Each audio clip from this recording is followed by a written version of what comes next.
Well, it's 1 o'clock. Today is Tuesday, April 27th. I want to welcome staff to our council meeting and welcome to all of our council.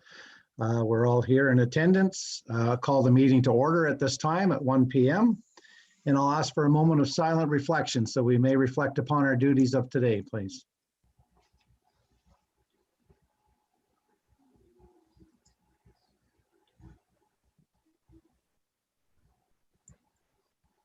Thank you. I'll ask council at this time if anyone has any declaration of pecuniary interest to say so now or at a time when the subject arises. Okay, seeing no hands, nothing verbal. Thank you.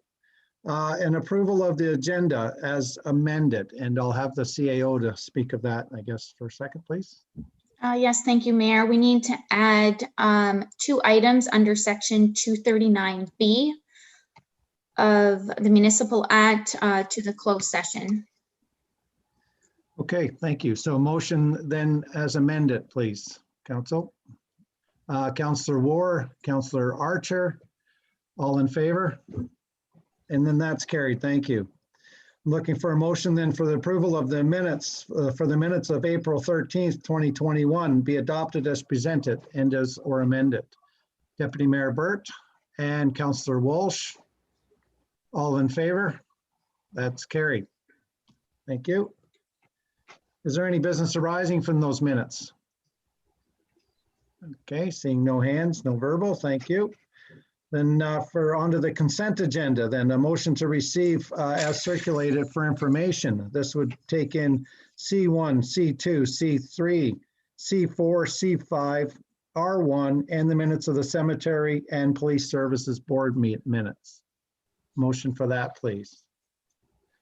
Councillor Archer, seconded by Deputy Mayor Burt. Is there any discussion on any of these matters? Councillor War, please. Yes, through you, Mayor. I just had a question about C4, and I was wondering if anyone has contacted the township regarding the wastewater surveillance that's been done in other areas, and if you think that that may happen in the future to see how the COVID is present in our wastewater in our community. Okay, you are breaking up a little bit there, but we did understand your question. Okay. So I guess, Candace, you may have an answer for that one, please. Sure. Thank you, Councillor Ward, for your question. As of this time, I'm unaware if Peterborough Public Health hasn't reached out to any of us lower tiers to have us take on that round of sampling. That being said, I would not be surprised if it is something that we see in the future, but as far as a time frame or a timing on that, I don't know. But Kyle and I will put it on our to-do list to reach out to see if we can get a timing on that and provide it back to council in an email. Thank you. You're welcome. Yeah, that's a great question. I remember that being raised well a year ago, probably today.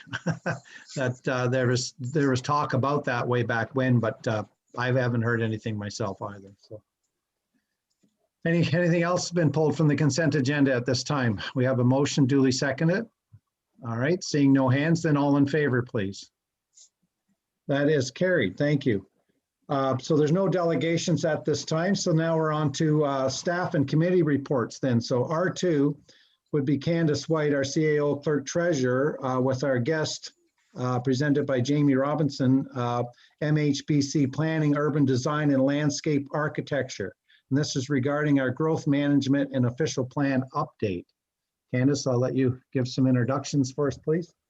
Yes, thank you, Mayor. So council has in front of them R2, which clearly speaks to information that council is already well aware of, that Peterborough County is going through an official plan update.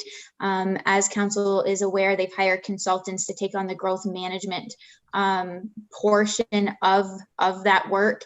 And what Jamie Robinson from MHBC is here to discuss with us today is a couple of things. One, to kind of give an educational background on the official plan, its kind of purpose and reason for being here, and where we're headed and what kind of document that is.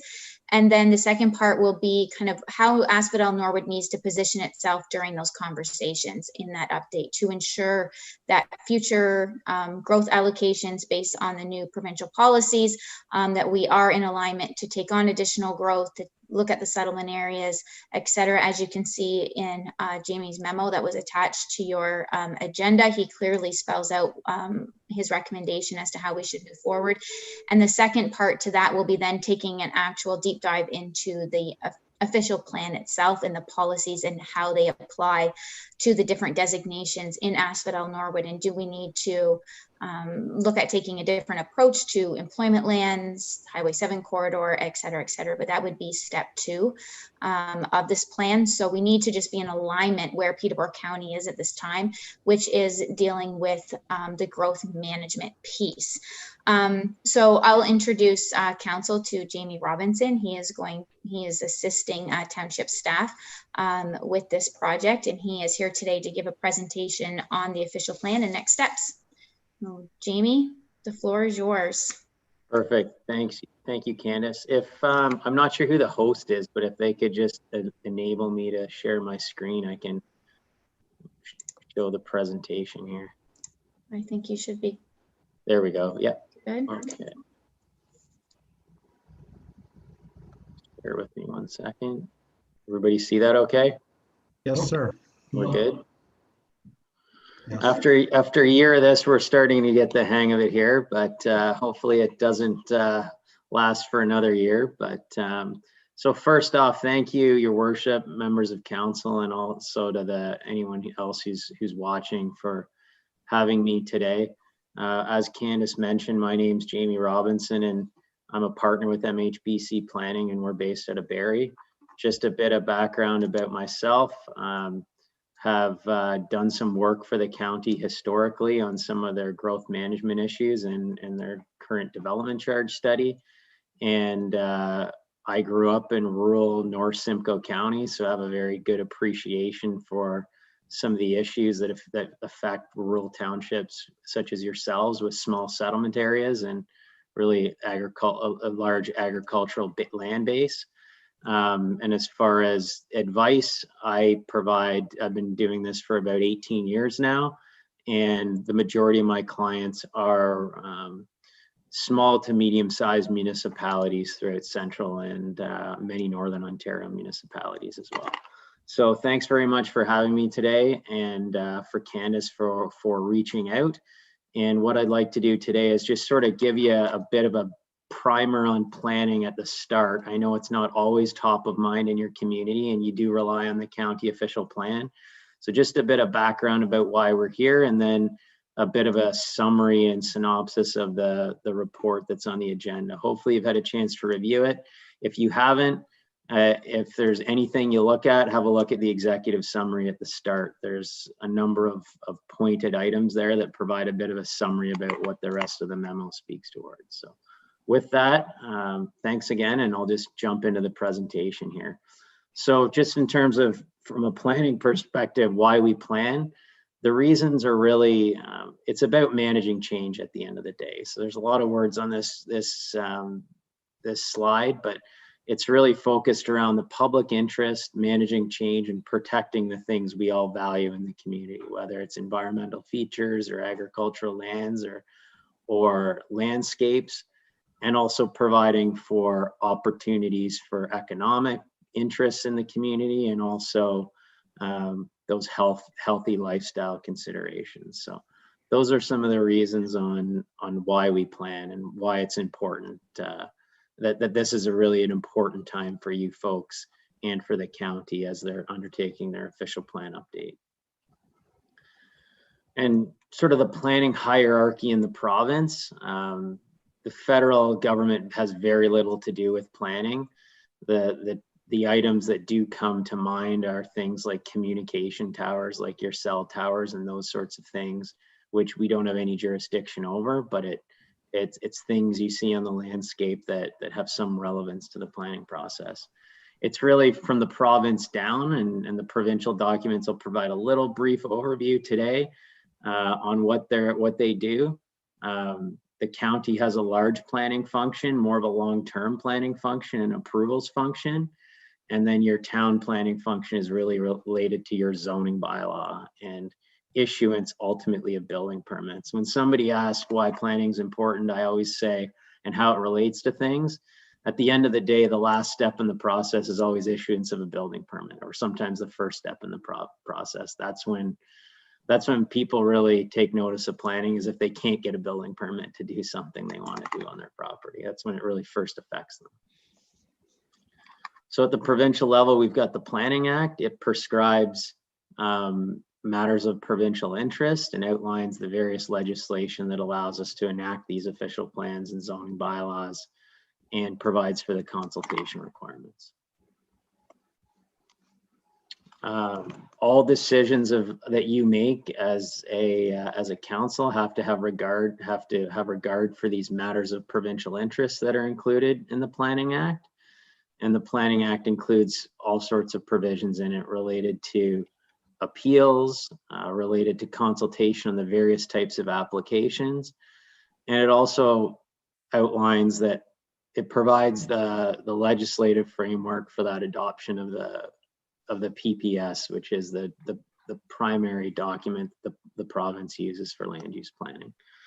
So with that, the provincial policy statement, you'll see a bit of this in the correspondence I've provided, but it really sets out what the provincial interest is in planning. And what's relevant for you folks is really the provincial interest is, if I were to summarize it, it's growth management, which we're going to talk about today. It's about environmental protection or natural heritage protection. It's about protection of agricultural lands. There's some important policies about that. It's about protection of natural resources, which are things like aggregate and things that we build our communities with. So it sets some really high level policies about protection of those features, and ultimately also about community building and growth management. So there's certain things that from a growth management perspective, because that's really the theme of today, is that you have to do. You have to provide for a mix of housing types. You have to set density targets. You have to identify how much intensification you're going to have, which is development within your settlement areas, before you expand to the Greenlands area. So it includes all those things. And part of this exercise and the phase 2 pieces of the growth management exercise is really to make sure that your community interests are being properly looked out for, that you're probably being looked after and looked out for as the county updates their official plan, that they've given Asphodel-Norwood the correct amount of credence and the correct amount of consideration as possible. And it's really for you to have sort of an educated and professional voice, I think, at the table in directing that growth information. What's the appropriate amount of intensification for you folks? And what's the appropriate distribution of housing types? What amount of housing should be apartments? What amount should be townhouses, for example? What amount should be detached dwellings? All those sorts of things. It also prescribes and requires consideration for affordable housing. So bringing housing on stream that can be afforded by individuals in your community. So I've kind of gone over this main themes already. So I'll just kind of jump forward to the next slide. So the next key planning document, which we'll talk a bit about today, is this growth plan. It's really the impetus for the exercise that the county's undertaking right now, which is that growth management exercise. And you've probably heard of it. It's a newer planning document. It was last updated in 2020 as the PPS was. It was first released in 2026. And it's very important because all planning decisions in your municipality have to conform with this document. And it also sets the stage for how the county establishes who can grow and by how much within the various municipalities in the county. And I'll give you some more information on that in a moment. What's important is Norwood is not identified as an urban, it's not identified as an urban growth center. It's identified as a built up area. So the real focus of growth big picture is the city of Peterborough, but Norwood, and there's 3 other service settlement areas in the county that are identified as these built up areas. So they are still the focus of growth. The growth plan, what it does, and I've alluded to this already, is it directs growth to settlement areas. It sets these minimum density and intensification targets, which is something that we have an ability to comment on through the county OP process. It provides that link between infrastructure and land use planning. And I know when I first spoke with Candace, I was very pleased to hear that you've gone ahead and taken that initial step to look at your infrastructure and evaluate it and consider what upgrades are needed to accommodate future growth. That's something not all municipalities have done, and it's often a very limiting factor in terms of growth management. So I was very pleased to hear that you've taken that step to at least evaluate those items. So the county OP, we're getting near the end of this sort of initial overview and planning 101, but the county OP was approved back in 1994. So it has undergone a few changes over the years, but it is time for an update. The Planning Act prescribes that these documents are reviewed every 5 years when it's a review, or once you've done a new OP, that it's every 10 years thereafter. So there is a timeline for review. You are unique in Peterborough County in that your municipality and some of the other ones does rely on the county OP for planning, that you don't have your own official plan. Again, it's not a requirement under the Planning Act that you have your own official plan. The county official plan is sufficient, but it's really important, I think, and Candace and I have spoken about this, that you get some local input into that document, and that there's some sections that are tailored specifically to your needs and as a community, because you do have different needs than what some of the other townships do. As I mentioned, you have one of 4 of the growth centers that are outlined in that document. And as was alluded to earlier, there's a growth management piece to this exercise, but there's also, once the growth management piece that Hempson Consulting's working on is completed, the county OP will sort of ratchet back up, and there's going to be an opportunity to provide comments through that process, and it's important you do provide those comments. And the final planning document that you use that's at your local level is the zoning bylaw, and most of you will be familiar with that. It sets permitted uses, and it sets what we call performance standards or zone regulations where development can occur on a property. So often you'll see variances or sort of small scale zoning bylaw amendments for changing locations of buildings and structures on property or smaller lot sizes. And then you'll see zoning bylaw amendments often for changes in uses on property. So the takeaway points that I'd like to just send you home with on this first piece is related to the planning's all about managing change. You don't get an opportunity to review it that often. So when it comes to the table and comes to the forefront, it's really important that you provide that input, and that those policies, you provide comments on those policies, and ultimately get policies that reflect your township need. One thing I say as a councillor, you get to provide your sort of election platform or what you'd like to achieve when you're campaigning. But once you're elected, you don't often get a chance to provide sort of what you'd like to see the community achieve. You're often dealing with daily business and those sorts of things. So don't underestimate the opportunity through this county official plan process to provide your input as council and what you'd like your community to become in the next 20 years. Anyone who asks me what an official plan is, I say it's a snapshot of what you want your community to be in the next 20 years.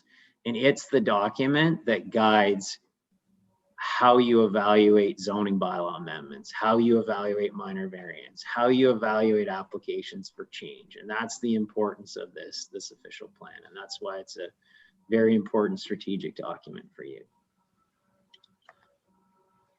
And from a growth management perspective, sort of as we segue into that component of today's discussion, the growth management is really the foundation of the OP. It really sets the basis. It's the building block of all the other policies that flow from that. So that's why the growth management piece is such an important component.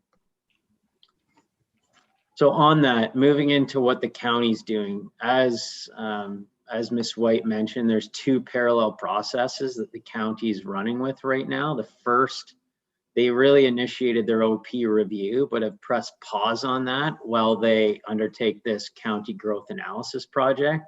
And then they're going to restart the OP review. As part of this exercise, we did have a chance to have a chat with the county planning staff and talked a little bit about the two processes and got some background information about how they're aligned and what their timelines are. And what the objective of this county growth analysis is ultimately to determine the amount of land that's required to accommodate not only population, but also the employment in the municipality, or sorry, throughout the county. Now, what's important here is that we talked about the growth plan and its interrelationship. The growth plan says to the county of Peterborough, all right, County of Peterborough, this is how much population you're allocated, and this is how much employment you're allocated. So it's the growth plan that outlines that information. And then it's up to the county to decide where it goes and who gets what. So the county's exercise right now is going to say, this municipality gets this much population and this much employment. And this other municipality, like Asphodel-Norwood, gets this amount of employment and housing. So it's really important that you've got a seat at a table, and you've not only that you've really positioned yourself appropriately to A, lobby for the amount of growth that you want, and B, demonstrate that you have the infrastructure in place and the planning principles in place to effectively receive that growth that you're so lobbying for. So that's really what the purpose of this sort of phase one exercise is. But that's what the county's going to do. They're going to say, this is how much each municipality gets. They're not going to say, this is how much goes in each settlement area. We know you have 2 settlement areas. We know that Norwood is the service settlement area, so naturally it will get the most. But you as a municipality have an opportunity to decide how much that Westwood ultimately gets a portion of that as well. One thing I'd just like to raise, and we'll get into this a little bit later too, but these growth targets aren't really focused on rural lot creation per se. That's sort of an additional thing, but the idea is that growth's focused to the settlement areas, and that's where we'll end up allocating growth and making sure that there's sufficient land to accommodate it.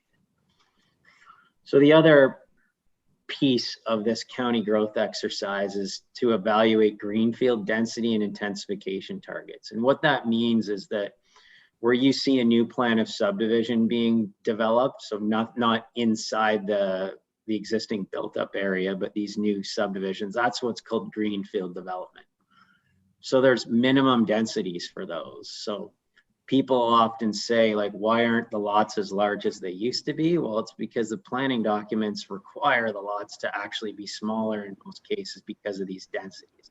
That's not to say you can't have larger lots in some instances, but overall, across the entire county of Peterborough, these minimum densities have to be met. So effectively, if you add up all the densities in the various greenfield areas around the county, they need to try to achieve that target. So you'll have some areas with apartments that'll be more dense, and some areas with townhouses that are more dense, and you'll have some areas with bigger singles that'll be less dense. But overall, it's sort of a combined effort.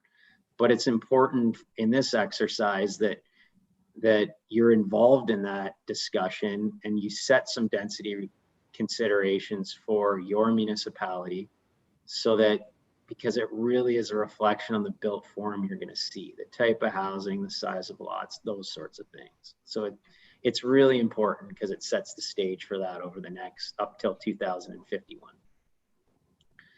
Same with intensification targets. That provides a bit of information about how much growth you expect to see within the urban area, or sorry, within the built up area, as opposed to greenfield development.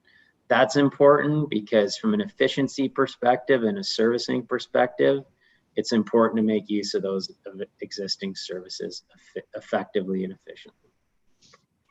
The third and final thing this county growth analysis project does is it determines again how population and employment's allocated. And I've already sort of reviewed that with you. I kind of jumped the gun on that piece, but it's which municipality gets which amount of growth up to 2051. And again, servicing is a big aspect of it. It's not the only aspect of it. And the fact you have servicing now in other municipalities, for example, in Millbrook, they're almost out of servicing. But that's not to say they can't bring more servicing online before 2051. So it's important to demonstrate that you not only have some servicing, but also you have the ability and the desire to service additional lands if that is the case. Okay. So just on that project team, Hempson Consulting, they're the folks that are undertaking this exercise. I can tell you they're doing this for a lot of counties. They're doing this same parallel exercise for the county of Simcoe, which is sort of in my backyard. And those are the folks, so we're monitoring that process pretty closely. And it's a similar process that they're undertaking for the county of Peterborough.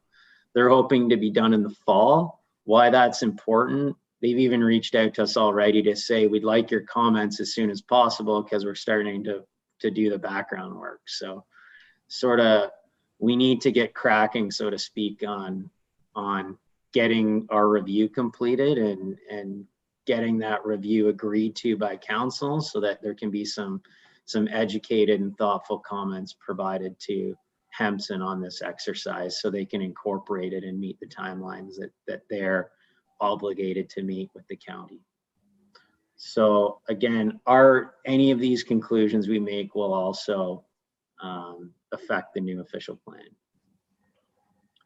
So just in terms of this county growth exercise, so Ms. White approached me and we've had some discussions about what your role in all this should be. And it was my recommendation that you just don't jump in with both feet first. And that was the reason why we said, let's dip our toe in the water with phase one and educate everybody about what this exercise is all about, provide some background information and get an understanding for ourselves.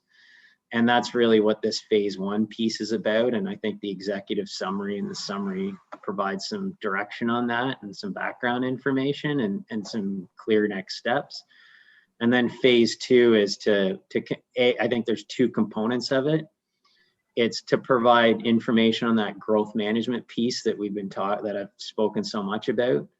And then the second is to provide comments on the official plan itself. So not only growth management piece, but also the official plan. Like things that I would expect you're going to want to comment on are things like, for example, rural law creation policies or on-farm diversified uses for the farming community. And are there other economic tools or policies we can promote to encourage diversification of the rural economies? Things like that, I think you're going to want to comment on the official plan. Maybe things like protection of those really key environmental features in the municipality or key attributes of the community that you rely on. Maybe there's some comments we want to provide on lifestyle considerations and park planning and those sorts of things. But that's stuff that isn't as priority as the growth management piece, but I think items that you are going to want to comment on through the OP process. So the phase one objectives, and I'm sort of stepping back here, but it was to review the scope and timing of the exercise, which we've done. It's to understand your existing infrastructure, the capacity of it, to sort of estimate the land supply that you've got right now. We've really just provided some high level numbers on what we believe your supply is, and then ultimately provide some recommendations for phase two, which are outlined. So the conclusions of phase one and what it detailed was that you have done that servicing review. There are some upgrades that will be needed to your sanitary and water system. I know you're looking at storage capacity now for the water system, so that's great. And that's, again, not to just service immediate growth, but to service growth that could be coming down the pipe till 2051. From a settlement area perspective, there's a recognition that with increased infrastructure capacity, there's an opportunity to accommodate more growth in your settlement areas and potentially expand, and provided you're allocated that additional growth through the county exercise. From a conclusion perspective, what we've concluded is that your population is going to increase in the county by 26,200 people by 2051, which is a substantial amount of people. And it's something that you need to determine, like, what percentage of that pie would we like to see in our municipality.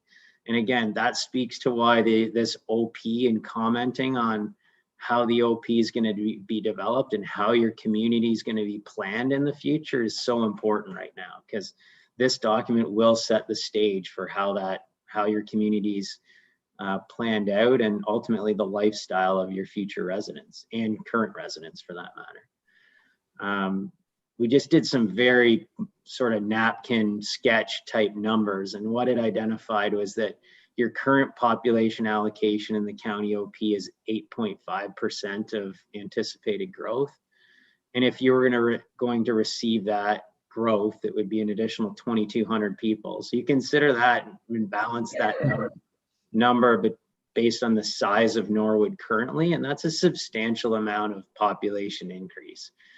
And it results based, if we use a 2.4 person per household size, which was what the last census had for the county of Peterborough, you're about 927 additional households.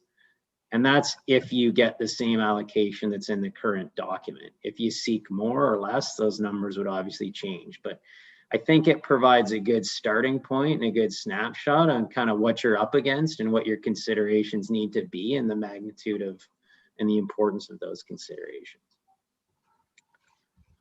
So the other piece was that you do have some undeveloped parcels of land within the settlement area boundaries. So there are some opportunities to accommodate some greenfield growth, but there are opportunities potentially to expand the settlement areas if depending on the amount of growth that you're allocated. So that's sort of phase one. And if there's questions, I'm more than happy to do my best to try to answer anyone. We're just about done. I've got 2 more slides left. I know I've been talking for a lot, and there's kind of might be information overload, but there's a lot of details here. So phase 2, what we would suggest as phase 2 is we do consider in more detail those opportunities for growth within the settlement areas. What's likely is there's areas that are currently designated that may have constraints associated with them. There may be some water courses running through them. There may be some woodlands that need to be protected. So what's often done is we would net those numbers out, and that might justify additional land expansion. So in the past, basically these boundaries were drawn around a map without a lot of supply and demand analysis or consideration if the lands could actually be used for the intended use. And we think there's a need to get into that a little bit and provide a bit of detail on that. And ultimately it'll determine if there's any expansion required to your settlement areas to accommodate the kind of growth that you'd like to achieve and see.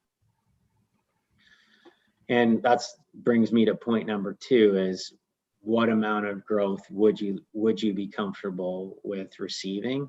And those sorts are the comments that we'd like to be able to provide as part of this to the county. And that's what this ultimate goal of this exercise would do, is provide some well thought out, justified comments to the county about their growth analysis project and the amount of growth and location for growth within the township moving forward. So in terms of what exactly would phase 2 entail, so I put together what I think are 8 sort of things or 8 tasks that phase 2 would look to achieve. So 1 would be the allocation of growth. How much growth and where is it going to occur? 2, planning for steps for future residential and non-residential growth. So what sort of growth management policy should be incorporated into the county plan to direct population growth and employment growth in your community? Like where and potentially even some phasing policies. Where should it go first? Where should it go second? Where should it go third? Those sorts of things. What'll likely happen too is some sort of principal policies in the official plan about these are the sorts of location attributes where we'd like to see employment lands focused, for example, or non-residential uses focused. The third point relates to housing mix. What percentage of singles, towns, apartments would we like to see to provide that sort of mix of housing options for various ages on the housing spectrum and various affordability levels on the housing spectrum. 4, intensification and greenfield targets. We've sort of talked about that, but we'd prescribe what and recommend what those targets should be. Some growth management policies, again, some overall growth management policies about directing where that growth should occur within the municipality and what sort of consideration should be at the forefront in considering plans of subdivisions and considering additional infrastructure upgrades and expenses. Strategic locations. So again, where those strategic locations for employment and residential uses should be. Are there strategic locations we should really focus on some higher density residential? So some apartments for seniors, some townhouses, those sorts of things. And then the 7th item, this 7 and 8 really speak more towards the OP review as opposed to the growth management piece, but comments on the consent criteria for rural areas. Are they appropriate? Should they be modified in any sense? And then general comments on the OP. I've talked about them a little bit, but things like rural economic development policies, on-farm diversified use policies, second unit policies, cannabis policies, those sorts of things. I think we should provide some recommendations to county council as part of the OP process on. So that completes my presentation. I apologize for talking so long. There's a lot of information there, but if there's any questions that you have or anything's tweaked your interest, please feel free to ask, and I'll do my best to try to answer them. So thanks again for the opportunity. Thanks, Jamie. So if you want to get the screen back so we can see everyone, if all your slides are done, thanks. I appreciate that. Yep. Council, open for questions. Councillor Ward, please. Thank you. Through you, Mayor. I have a question. I'm not sure if Candace or Jamie could answer. I understand the 2 settlement areas are Norwood and then the hamlet of Westwood. But I was wondering what kind of designation or official designation might be given or assigned to Trent Hills Estate and Asphodel Heights, especially with Trent View Estates having partial yeah, you froze right up there, Councillor Ward. You want to turn your screen off while you're talking, maybe that might help. I will, yeah. Okay, we lost you when you hit Asphodel Heights, I believe. Yeah, sorry about that. I was just wondering with Trent View Estates, it already has water supply. So I was wondering what kind of designation those 2 other areas would be designated as. Sure, maybe I can take that, Your Worship. And I am not familiar with both of those developments, but based on their names, it sounds like they're probably estate residential subdivisions with existing water supplies. Is that fair characterization? They're actually 2 very different. One is actually is supplied municipal water from a different municipality, but it's in our township. And the other one is completely it's well and septic. It's just a subdivision that was built probably 40, 50 years ago in the rural side of things. So service completely different, but both rural subdivisions. Okay, so thank you for that, Ms. White. So through your worship to the councillor, in those instances, they would probably just be continued to recognize as either in a rural designation or in a state rural designation. In order to be a settlement area, the definition of settlement area in the provincial policy statement, which really flows through the county planning documents, really talks about having a mix of land uses. And if they're just estate rural subdivisions that were created some years ago, there's probably not additional development potential, and they would probably be recognized as they are. Sort of, they'd be a spade would be called spade, so to speak, in those instances. Okay, thank you. Anyone else at this time? Councillor Walsh, please. Yeah, through you, Mayor, if I can. Thank you very much, Jamie. An awesome presentation, and give us a really good handle on how the whole planning process and the growth strategy program works. I just had a couple questions. One is, and you did allude to it, and we have done the background work on recognizing that we have water and wastewater upgrades that we need to do. Planning is going to be in place to start on that. By us simply noting that we are aware we need to update our water, wastewater, will that still keep us open for lots of growth opportunities? Through your worship to the councillor, certainly, yes, it will. I think there's a number of different aspects here, but what it shows to me is the fact that you've evaluated the situation, which is more than some places have done. So that's sort of step one. The fact that you're undertaking this exercise now as well shows that you're interested not just in the infrastructure piece, but also the community building piece, and making sure you've got the correct policies in place to facilitate growth. And you've also looked at, sort of from a land area perspective, do we have the right amount of land to support what we're asking for at the end of the day, or what we'd like? So I think what you're really doing is setting the table to be able to accommodate some level of growth, whatever that is. We're not sure yet, but that's sort of question number 2 or step 2. But what you're really doing is setting the table and identifying that there are upgrades that need to be made. I don't think in any way hurts you at all. I think it just recognizes that it's something that's out there, and it's something that we've identified as an issue that we're willing to address. Okay, thank you. And if I can, through you, Mayor, one other quick question. When you talk about the greenfield areas and new lots of subdivisions and intensification, are going to be looked upon better if we were to be looking for builders coming into town that would be offering a variety of housing options, not necessarily just all single family homes, that if there was apartments part of it, or townhomes, or other sort of forms of living, is that going to be looked upon as favorable versus just wanting a subdivision with single dwelling homes only? So I'll put 2 hats on here, or through your worship to the councillor. I'm going to put 2 hats on. I'll put my planning hat on, and then I'll also put on my rural community hat on here. And from a planning perspective, first, yes, a mix of housing types is something that's encouraged and needed.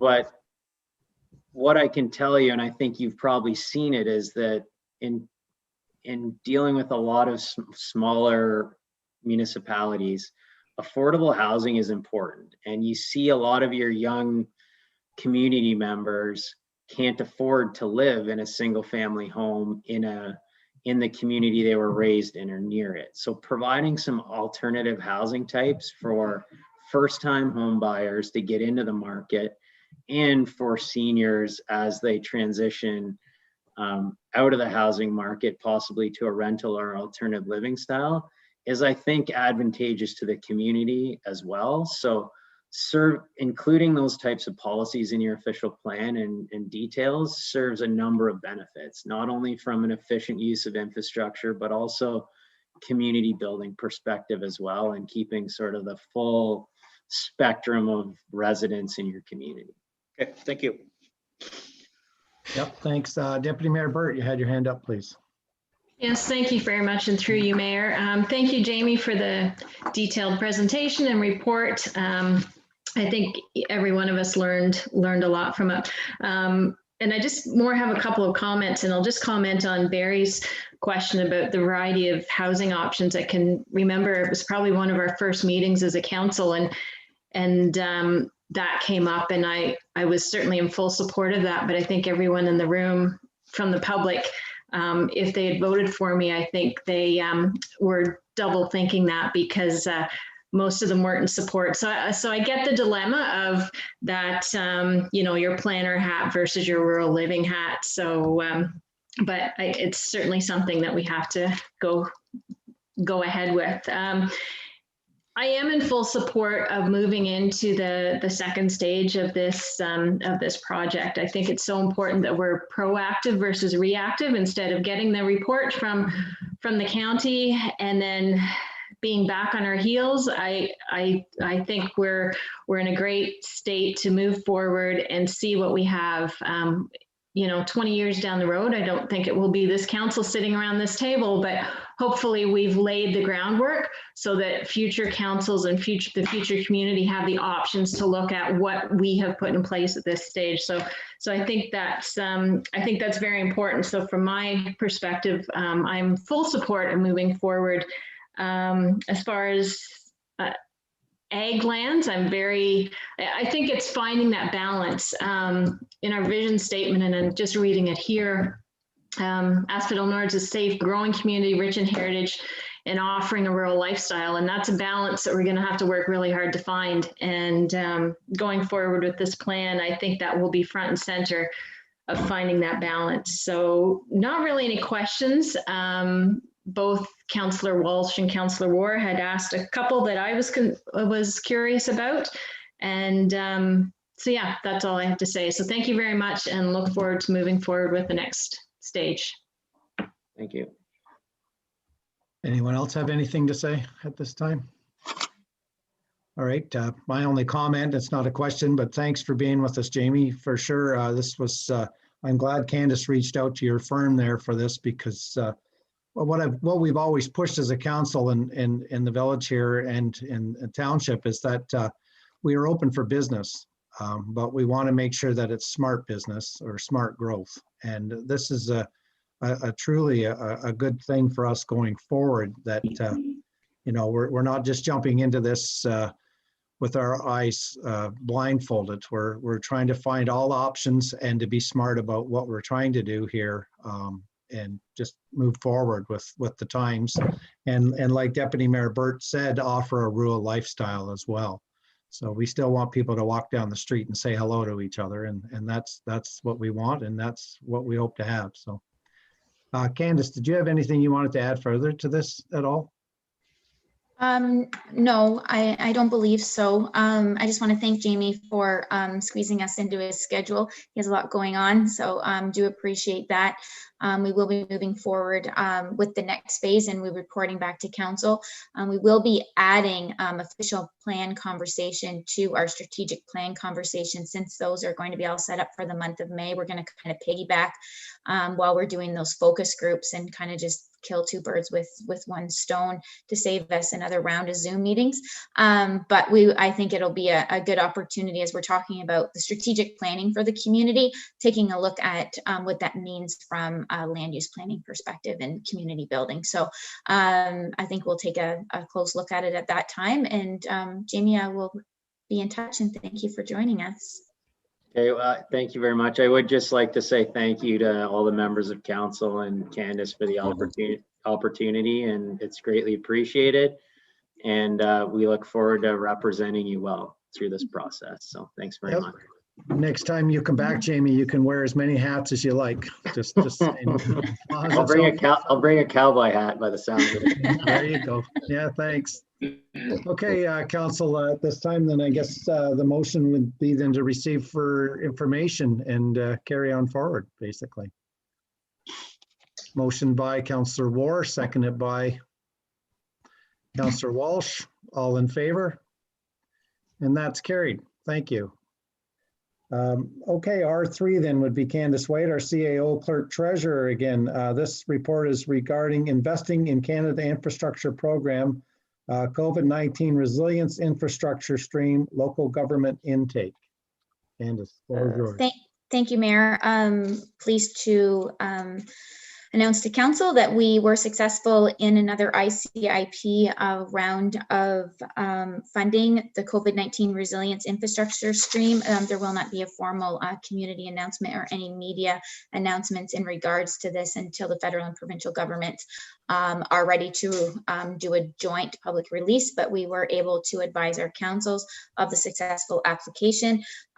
Just to remind Council this, we were allocated a maximum of $100,000.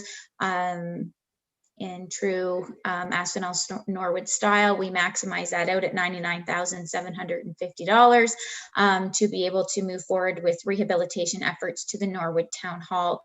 This is going to potentially take on a bit of a different look than originally intended with the application, thanks to pandemic and COVID-19 and working from home, and what that has mean and what a work from home model may look like in comparison to brick and mortar office spaces as we continue to grow and increase our staff size. But stay tuned, more information will come forward in that regard.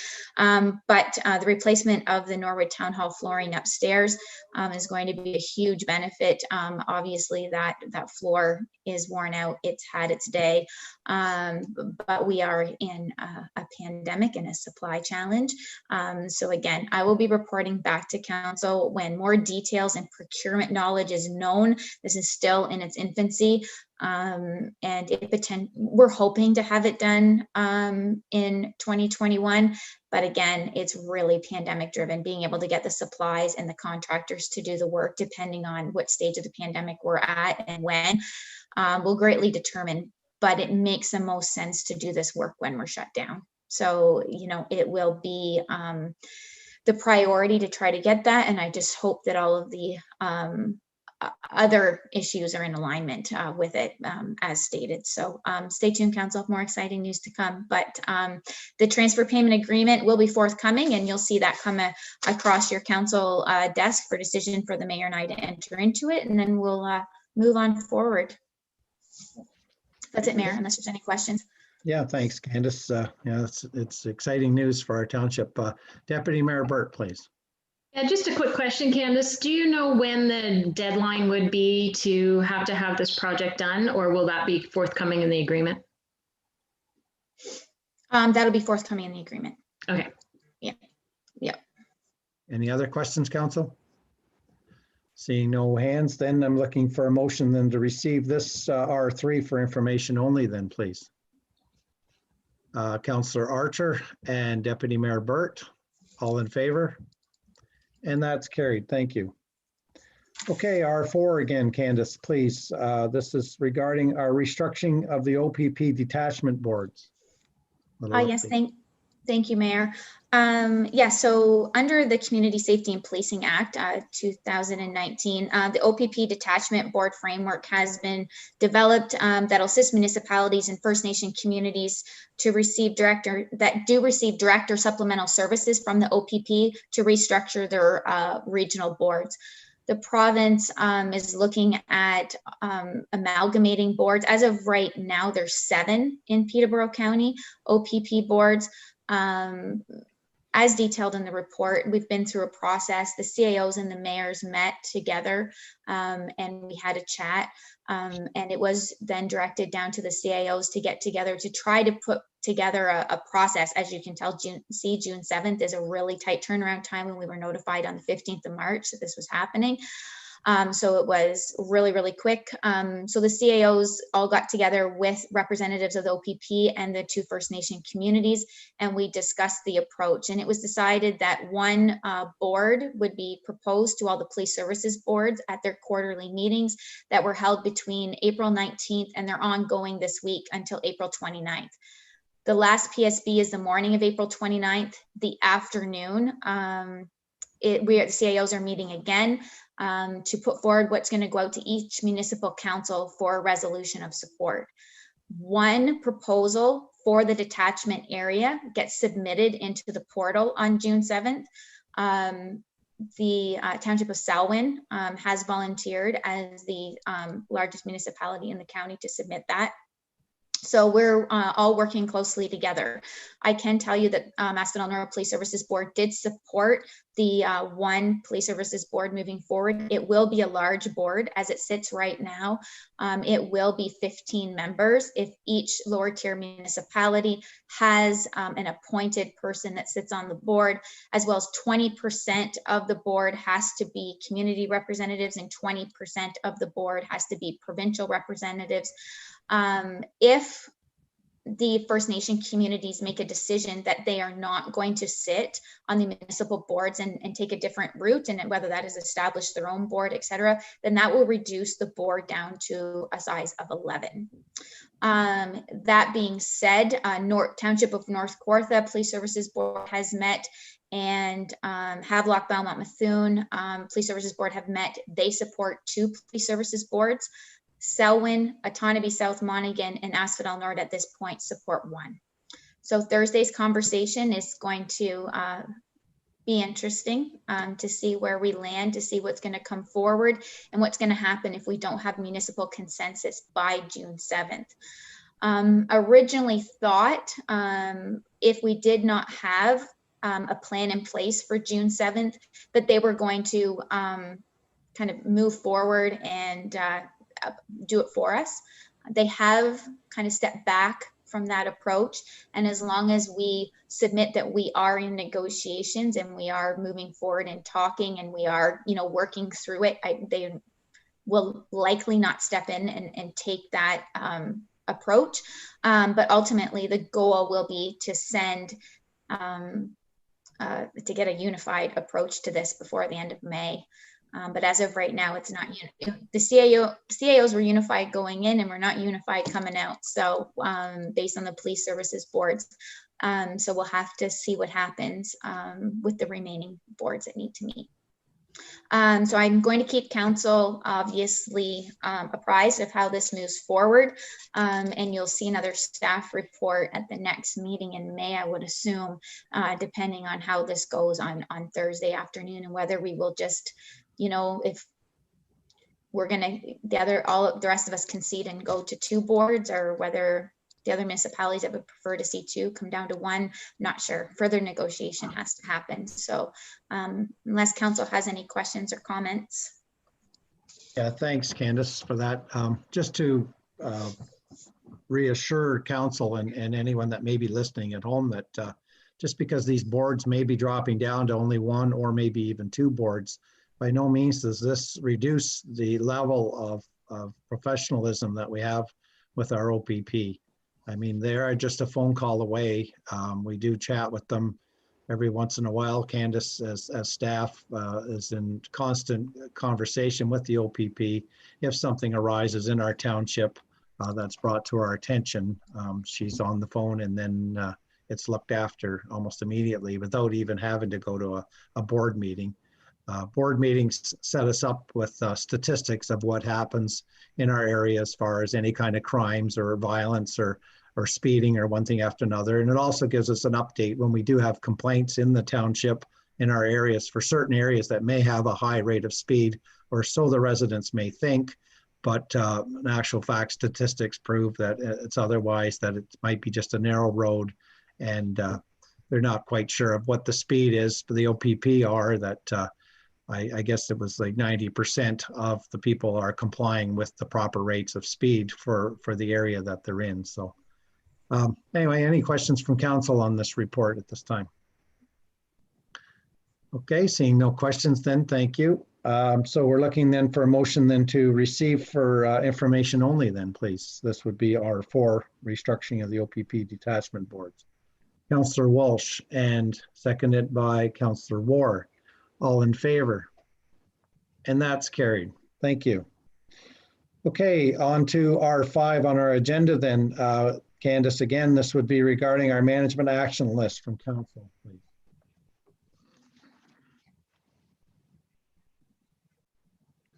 Sorry about that, I was muted. You'll see coming up on May 11th, some staff reports. Nothing that I don't think council hasn't seen before. The full-time working conditions policy, SHRP and I are working on that. That's not going to be available for May 11th. You're going to see some shifting of things. Police Services Board is coming back May 11th, hopefully. Unless council has any questions on what's coming forward, I think it's pretty self-explanatory for the most part. Yeah, it is. Thank you, Candace. Any questions right now, council, please? No questions? Okay, so then we're looking for a motion then to receive and accept as presented then, please. Deputy Mayor Burt, seconded by Councillor Archer. All in favor? And then that's carried. Thank you. Okay, we are on to correspondence for action then. I believe C6 then is the town of Mono. This is regarding cannabis licensing and enforcement. What would council's wishes be on this one? Deputy Mayor Burt, please. Receive and support. Okay, do I have a seconder on that? Councillor Walsh. Is there any discussion? All right, all in favor then, please.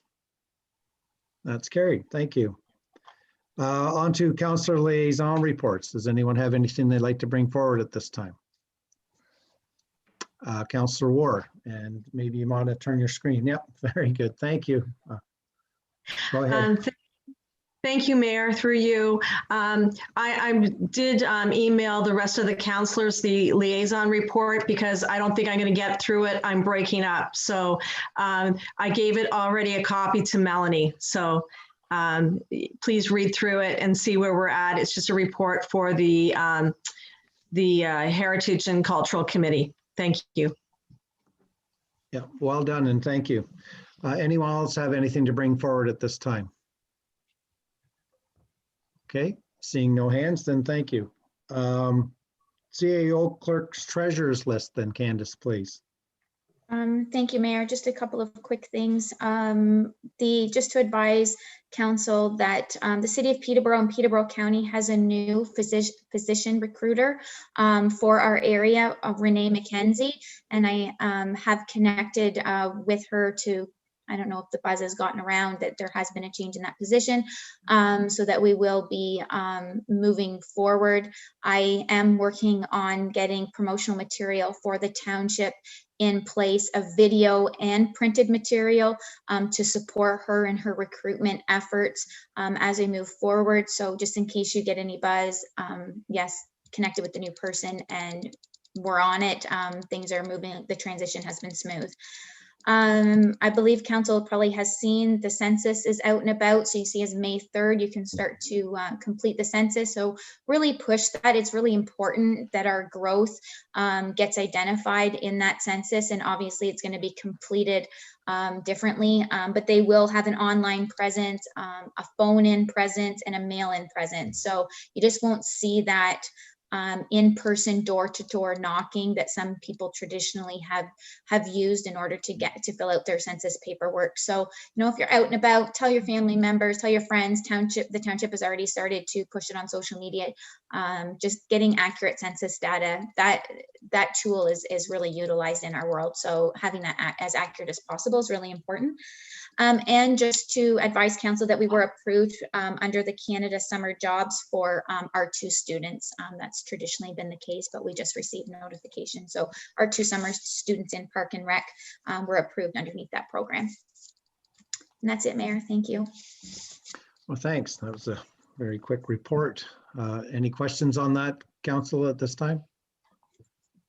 Okay, seeing no hands, then on to general business on the agenda. Anybody have anything under general business that they'd like to bring forward at this time? Councillor Walsh, please. Yeah, through you, Mayor. Candace, have you had your preliminary meeting with the contractor for the town hall front step work? Yes. Yeah. Do you have any idea when that's going to take place? Hopefully. Well, it was supposed to have started yesterday. Equipment can roll on site at any point in time. I know the township office has been in touch with all of the users of the group all the user groups of the town hall. We have been in touch with all of them. So at least with the contact one point person for each user group, we're obviously not contacting the full membership of each group, but we did advise them that it's ready to go at any point in time. We've worked with the food bank. They're well aware of what's happening. They've transitioned to the side door. So really weather last week kind of set them back a few days with the snow showing up and whatnot. So I suspect that is why we're seeing the delay this week, but I would not be surprised if you see equipment rolling in late this week, early next. Any idea how long, Candace? Did they say how long it would be to do it? If everything goes planned? Yeah, you're probably looking at 4 to 6 weeks. Okay, cool. And again, it's Mother Nature and concrete and all of those things. So we're kind of a bit at the mercy in May. Yep. So hopefully Mother Nature cooperates. Okay, thank you. You're welcome. Great. Anyone else have anything under general business? Okay. The only thing I wanted to bring up, I guess, under general business was the meeting that we had with Ontario Hydro the other day, Candace. The fact that they're going to be rolling out for the transition soon. They're going to be mailing out some paperwork to different people that are going to be switching over.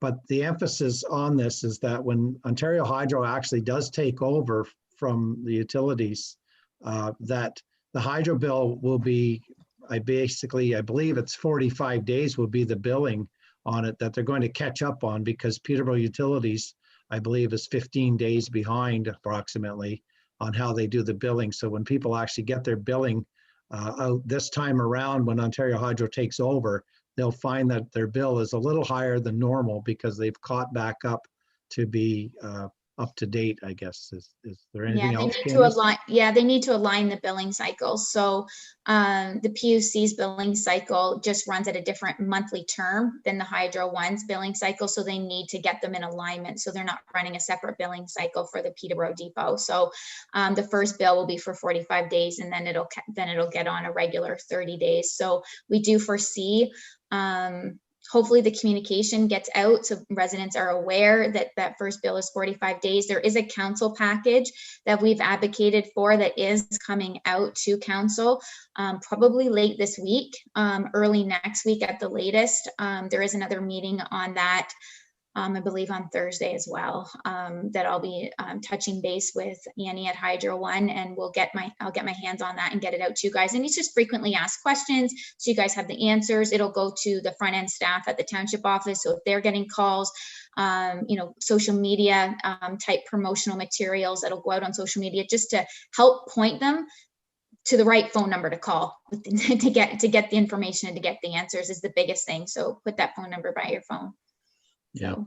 Yeah. Thanks, Candace, for that, because that was a hot topic back when PDI was selling out to Ontario Hydro, and the meeting was at the Millennium Room, and there was lots of people very upset about how the rates were going to be and if they're going to be risen and one thing after another. And that's not the case. They have frozen the rates as they promised. It's just unfortunate that first billing cycle may set the first step, the first out of the gate, that they may feel that the rates were raised, but that's not the case. Yeah. Anyway, thanks. Hopefully that does get out to everyone. So anyways, at the beginning of the meeting, I'd forgotten to mention and thank anyone that might be watching us virtually. So I did thank staff and council for being on board with us, but I'd forgot at home. But at this time now, I'm going to probably say that I need a motion then that we're going to enter into a closed session and that our virtual meeting will be over basically, and we'll come back on after we're out of closed session. But I assume closed session will probably take a little while today. But so I need a motion to enter into closed session and to suspend the regular council meeting at 2:08. And this is for two items pertaining to litigation and potential litigation, and also the other item to talk about an identifiable individual. So I need the motion by Deputy Mayor Burt, and Councillor Archer would be seconded. All in favor, please. Okay, thank you.